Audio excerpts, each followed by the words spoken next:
I also believe that it cut out right after I said, I cummed. Yeah, I had to approve the clip. You did say, I cummed.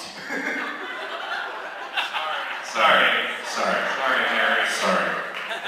We might get like 2 questions out here. We have a lot of time, but because these guys just I probably just did the best and the worst interview of my life downstairs. It was like the funniest thing I've ever been a part of. I'm not sure how I'm going to transcribe it. But anyway, let's try to get a few questions from the audience. I can sort of see. This is me. Hands where? Oh, there we go. Yeah, right there in the front. Yes.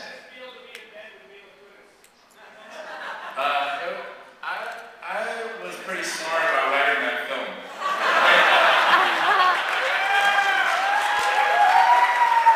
Took place in Hawaii for 4 months. I got to do a puppet show, and I got to be completely naked with both of those girls. So it felt good. Both of you guys, like the last movies that you were in, you both had a hand in writing, and now this is like the first sort of starring thing you've done since then. I mean, was that kind of weird to go back to something that somebody else had written, or did it not really make a difference? I mean, I guess you're used to it, but no, it didn't feel weird at all. I mean, Jason and I have worked together a few times. John and I have known each other for many years. You guys, John directed Undeclared episodes with Jason. So we all knew each other, and it was collaborative and fun, and it felt pretty natural, I think. And just so you guys know, just a little bit more about John, he directed one of his, maybe it was your first film, this completely awesome movie called Safe Men. I don't know how many of you saw it. Steve Zahn, Paul Giamatti, right? Isn't that Sam Rockwell, right? Paul Giamatti. And then he also did Along Came Polly with Ben Stiller and Jennifer Aniston. So yeah, this is not his first movie, right? And then he did episodes of Stella and Undeclared, and so yeah, this guy is. And yet he swears that. Did you all get a little charge when you saw the man cave and you saw the drum set and the rush stuff? You know what I'm talking about, right? And he swears he didn't steal it. He said he completely missed that episode of Freaks and Geeks. I was bullshitting it, compadre. I stole the whole thing. All right, who's next? There was another hand upstairs, wasn't there? Oh, well, here, let's get you right there. Questions for Paul. Are you wearing Sex Panther cologne? And if so, where can I find some? Well, I would imagine you can smell it from here. It's real Panther, I guess. Yeah, it's good. You can find it. Well, it is tough to find because it is now illegal in most countries. They gave away bottles of it at the last Platnomathon in the goodie bag. It's actually out there. Yeah, they actually somebody made it, right? It doesn't smell great.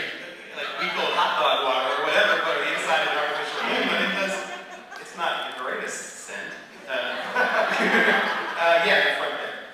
This question's for Paul, especially since we're not talking about this movie, which was fantastic, by the way. But what was it like meeting Harold Pinter opening night of Shape of Things?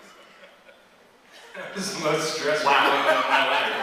Here we go. Wow. My goodness.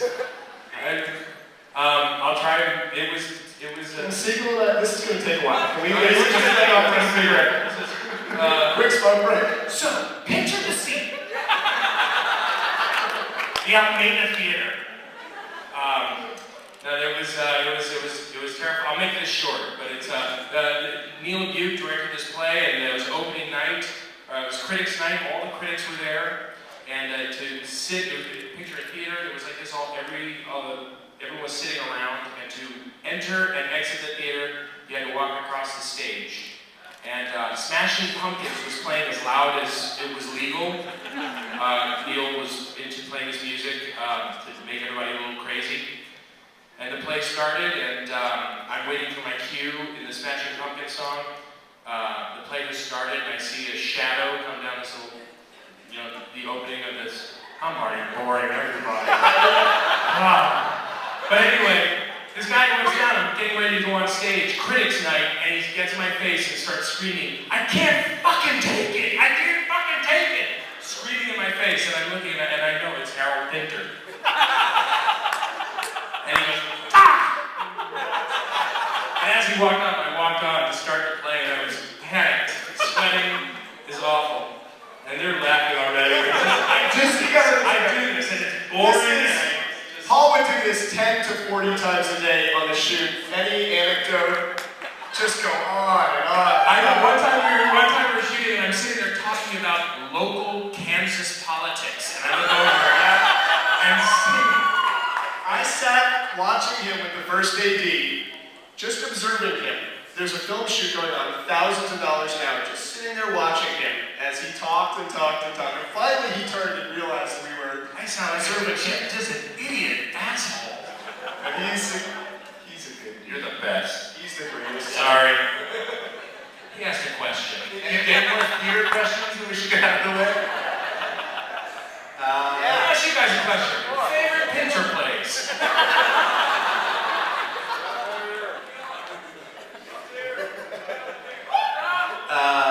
Okay, yes, in the front. What is the masculine version of a chick flick? A dick flick.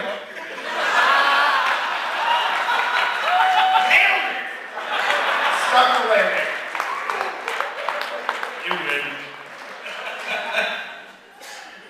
Let's see, upstairs. I see you in the very back. This is for all three of you. What is your most favorite and least favorite part of this movie?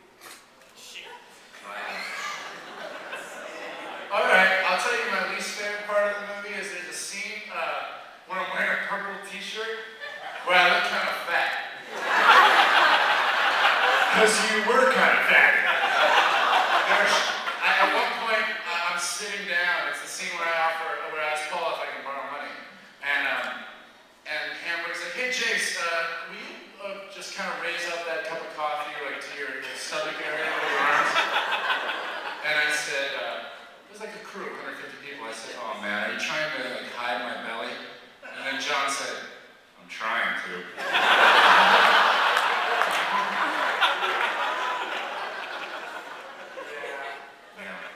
He also did have a personal trainer on the movie.